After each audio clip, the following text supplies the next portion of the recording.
Hi guys, after top super star ட்ராமாவோட அடுத்த வீடியோ தான் பார்க்க போகிறோம். வீடியோவை பார்க்க முன்னாடி மறக்காம சேனலை சப்ஸ்கிரைப் பண்ணிக்கோங்க. இப்போ வாங்க வீடியோக்குள்ளே போகலாம். இந்த வீடியோவோட ஓப்பன் சீன்லயே நம்ம ஹீரோயினும் ஹீரோ நடிச்சுக்கிட்டு இருந்த ட்ராமா ஸ்டாப் ஆனதால அதுக்கான சரியான ரீசன் சொல்லணும்னு ஒரு ஸ்டேட்மெண்ட்டையும் ரெடி பண்ணிக்கிட்டு இருக்காங்க. அப்ப பக்கத்துல இருக்கிற ஹீரோவும் போர் அடிக்குதுன்னு வெளியே வந்துடுறாரு. அதுக்கப்புறம் நம்ம ஹீரோயினும் எங்க இந்த கிறுக்கு பையில காணோம் அப்படின்னு ஹீரோவை தேடிக்கிட்டு வீட்ல இருந்து வெளியே வராங்க. இப்ப ஹீரோயின் முன்னாடி ஹீரோவும் ஒரு சொடக்க போட அங்க கார்டன்ல அழகான லைட் செட் எல்லாம் எரிய ஆரம்பிக்குது. இத பார்த்ததும் ஹீரோயின் ஃபீல் ஆக ஹீரோயினை பார்த்து ஹீரோ ஒரு ஸ்மைலையும் போட ஹீரோயின் ஓடி வந்து ஹீரோவை ஹக் பண்ணிக்கிறாங்க.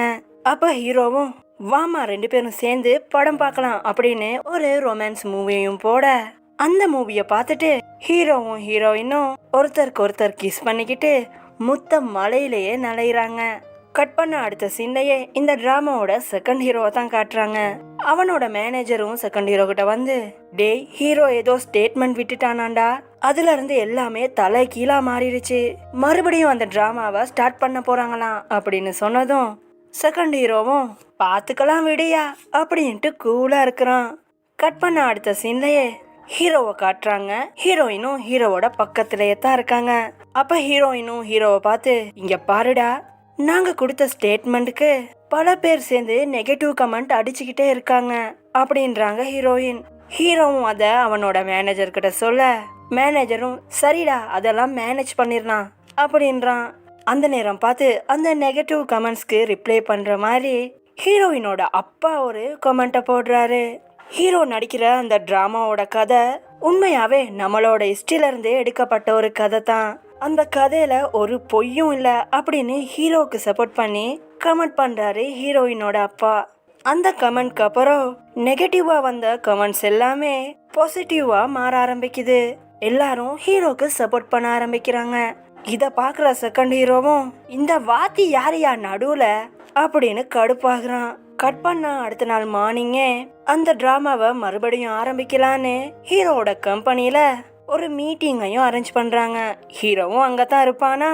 அப்ப ஹீரோக்கு அவனோட போன்ல இன்னைக்கு கடும் மழை பொழியும்னு ஒரு நோட்டிபிகேஷன் வருது. இத பார்த்ததும் நம்ம ஆளு எனக்கு முக்கியமான ஒரு வேலை இருக்கு, நான் கிளம்புறேன் அப்படின்னு அங்க இருந்து கிளம்பிடுறான். கட் பண்ண அடுத்த சீன்லயே காலேஜை காட்டுறாங்க.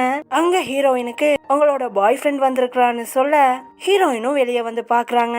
பார்த்தா அது அவங்களோட எக்ஸ் பாய் ஃப்ரெண்ட். நீ என்னடா இங்க பண்ற அப்படின்னு ஹீரோயின் கேட்க, அப்ப எக்ஸ் பாய் ஃப்ரெண்டும் நான் பண்ணது தப்பு தான், என்ன மன்னிச்சிருவியா, இப்பெல்லாம் உன்னைய நான் ரொம்பவே மிஸ் பண்றேன், மறுபடியும் உன் கூட பேசணும் பழகணும்னு ஆசையா இருக்கு, என்னோட லவ்வை நீ மறுபடியும் ஏத்துக்குவியா அப்படின்னு கேக்குறான். அதுக்கு ஹீரோயினும் என்ன உன்னோட கரண்ட் கேர்ள் ஃப்ரெண்ட் உன்னைய பிரேக்கப் பண்ணதால மறுபடியும் என்கிட்ட வாரியா, மறுபடியும் உன்னை நம்பி என்னால ஏமாற முடியாது, எனக்கு ஆல்ரெடி ஆள் இருக்குப்பா அப்படின்றாங்க ஹீரோயின். இத கேக்குற எக்ஸ் பாய் ஃப்ரெண்டும் என்னது உனக்கு லவர் இருக்கானா, யாரு அது ஹீரோவான்னு கேட்க ஹீரோயினும் ஆமா அது ஹீரோ தான், ஹீரோ உன்னைய விட எவ்வளவு நல்லவன் தெரியுமா, என்னைய எவ்வளவு நல்லா பாத்துக்குவான் தெரியுமா, எனக்கு உன்னை விட அவன் தான் முக்கியம், மறுபடியும் என்னோட பின்னால வர வேலை வச்சுக்காத அப்படின்னு ஹீரோயின் சொல்லிட்டு அங்க இருந்து கிளம்பிடுறாங்க. ஹீரோயினும் காலேஜ்ல இருந்து வெளியே வர ஹீரோவும் ஹீரோயினுக்காக வெயிட் பண்ணிக்கிட்டு இருக்கான். ஹீரோயினும் இங்க என்னடா பண்ற அப்படின்னு கேட்டதும் ஹீரோவும் இல்ல மழை வர்ற மாதிரி இருந்துச்சு, நீ எப்படியும் கொடை கொண்டு வந்திருக்க மாட்ட, அதுதான் உனக்காக நான் கொண்டு வந்திருக்கேன் அப்படின்னு ஹீரோவும் அந்த கொடைய ஹீரோயினுக்கு பிடிச்சிட்டு ரெண்டு பேரும் ஒரே கொடையில அங்க இருந்து கிளம்புறாங்க.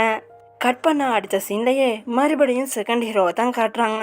அவனோட கையால் வந்து பாஸ் நீங்க சொன்ன மாதிரியே எல்லாமே ரெடியா இருக்கு, நீங்க ஓகே சொல்லிட்டீங்கன்னா ரிலீஸ் பண்ணிடலாம் அப்படின்றான். அதுக்கப்புறம் அடுத்த சீன்லயே ஹீரோவும் ஹீரோயினும் ஒன்னா இருக்கிற மாதிரி ஒரு போட்டோ ரிலீஸ் ஆகுது. இத பாக்குற அந்த டிராமாவோட ப்ரொடியூசரும் ஹீரோவோட மேனேஜரை கண்ணா பின்னான்னு திட்டுறான். மேனேஜரும் ஹீரோ கிட்ட என்னடா இது அப்படின்னு கேட்க அதுக்கு ஹீரோவும் ஆமா நானும் ஹீரோயினும் லவ் பண்றோம், அதே ஸ்டேட்மெண்டா கொடு அப்படின்னு சொல்லிடுறான். இத கேட்டதும் அந்த டிராமாவோட ப்ரொடியூசரும் என்னடா ரெண்டு பேரும் சேர்ந்து விளையாடுறீங்களா, நான் தான் இந்த டிராமா முடிய காட்டியும் ஹீரோ எந்த ரிலேஷன்ஷிப்லயும் இருக்க கூடாதுன்னு அக்ரிமெண்ட் போட்டிருக்கேன்ல, அதை எப்படி நீங்க மீறலாம் அப்படின்னு கத்துறான் ப்ரொடியூசர். இத கேக்குற ஹீரோவும் ஆமாண்டா நான் அப்படித்தாண்டா இருப்பேன், உன்னால என்ன முடியுமோ செஞ்சுக்கோடா அப்படின்னு அங்கிருந்து கோபமா கிளம்புறான். கட் பண்ண அடுத்த சீன்லயே காலேஜ்ல இருக்கிற ஹீரோயினுக்கு காலேஜ்ல இருக்கிறவங்க எல்லாம் ஹீரோயின் கிட்ட வந்து உண்மையை சொல்லுப்பா, நீயும் ஹீரோவும் லவ் பண்றீங்களா அப்படின்னு கேட்க கூடாத கேள்விகள்லாம் கேட்டு ஹீரோயினை வறுத்து எடுக்கிறாங்க. ஹீரோயினுக்கு தான் கூட்டத்தை பார்த்தாலே பயம் வந்துருமே, அதனால ஹீரோயினும் அங்க இருந்து டக்குன்னு வந்துடுறாங்க. அதே மாதிரி தான் அடுத்த பக்கம் ஹீரோக்கும் மெசேஜ்க்கு மேல மெசேஜ் வந்துகிட்டு இருக்கு. ஹீரோவால ஒண்ணுமே பண்ண முடியல. அடுத்த பக்கம் ஹீரோயினுக்கும் எங்க போனாலும் ஹீரோவோட ஃபேன்ஸ் வந்து என்னடி நீ ஹீரோவை லவ் பண்றியா, உனக்கும் ஹீரோக்கும் செட்டே ஆகாதுடி அப்படின்னு ஹீரோயினை கேவலப்படுத்துறாங்க. கட் பண்ண அடுத்த சீன்லயே நைட் டைம்ல ஹீரோவும் ஹீரோயினும் ஒன்னா சேர்ந்து சாப்பிட்டுக்கிட்டு இருக்க அப்ப ஹீரோயின் கேக்குறாங்க, இந்த ரிலேஷன்ஷிப்னால உனக்கு ஏதாவது பிரச்சனை வருமா, அந்த டிராமால இருந்து உன்னைய தூக்கிடுவாங்களா அப்படின்னு கேட்க ஹீரோவும் அதெல்லாம் ஒண்ணும் இல்லப்பா, நீ பயப்படாத, இந்த டிராமா இல்லாட்டி இன்னொரு டிராமா அப்படின்றான் ஹீரோ. அதுக்கப்புறம் ஹீரோவும் ஹீரோயினை பார்த்து ஏன் காலேஜ்ல இதனால உனக்கு எதுவும் பிரச்சனை வந்துச்சா அப்படின்னு கேட்க ஹீரோயினும் அப்படியெல்லாம் ஒன்றும் இல்லை அப்படின்னு சமாளிச்சிடுறாங்க. அதுக்கப்புறம் மேனேஜரும் ஹீரோவுக்கு கால் பண்ணி இங்க பாருடா, அந்த ஹிஸ்டாரிக்கல் டிராமால இருந்து உன்னைய தூக்க போறதா பேசிக்கிறாங்க. அந்த டிராமாவோட டைரக்டரும் நீ ரிலேஷன்ஷிப்ல இருக்கிறதுனால ரொம்பவே கோவமா இருக்காரு, இப்ப என்ன தாண்டா பண்ண போற அப்படின்னு மேனேஜர் கேட்க ஹீரோவும் டிராமால இருந்து தூக்குனா தூக்கட்டும், எனக்கு ஹீரோயின் தான் முக்கியம் அப்படின்னு சொல்றான் நம்ம ஆளு. அடுத்த நாள் ஹீரோயினும் காலேஜ்க்கு கிளம்ப அங்க இருக்கிற பொண்ணுகள்லாம் உனக்கு எவ்வளவு தைரியம் இருந்தா ஹீரோவை போய் லவ் பண்ணுவேன் அப்படின்னு ஹீரோயினை தப்பு தப்பா பேசி கேவலப்படுத்துறாங்க. ஹீரோயினுக்கு தாங்கவே முடியல. ஒரு ஓரமா போய் உட்காரும் போது அந்த நேரம் பார்த்து அங்க குட்டி பொண்ணு வருது. அந்த பொண்ணுகளை பார்த்து ஏண்டி பிசாசுகளா, எவ்வளவு தைரியம் இருந்தா ஹீரோயினை போய் புள்ளி பண்ணிக்கிட்டு இருப்பீங்க, இப்ப நீங்க அங்க இருந்து கிளம்பல காலேஜோட பிரின்சிபலுக்கு சொல்லி உங்களோட காலெல்லாம் முறுக்கி போடுவேன் முறுக்கி அப்படின்னு பயன்படுத்துது. அந்த பொண்ணுகளும் அங்க இருந்து டக்குன்னு ஓடிடுறாங்க. அதுக்கப்புறம் குட்டி பொண்ணும் ஹீரோயின் கிட்ட வந்து என்னம்மா என்னாச்சு, நீ ஓகே இல்ல, கொஞ்சம் ரிலாக்ஸ் ஆகு அப்படின்னு ஹீரோயினை சமாதானப்படுத்துது குட்டி பொண்ணு. அதோட இந்த பாட்டும் கம்ப்ளீட் ஆகுது. வீடியோ எப்படி இருந்துச்சுன்னு கமெண்ட்ல வின் பண்ணிக்கோங்க. அடுத்த வீடியோவில் பார்க்கலாம். See you next video guys.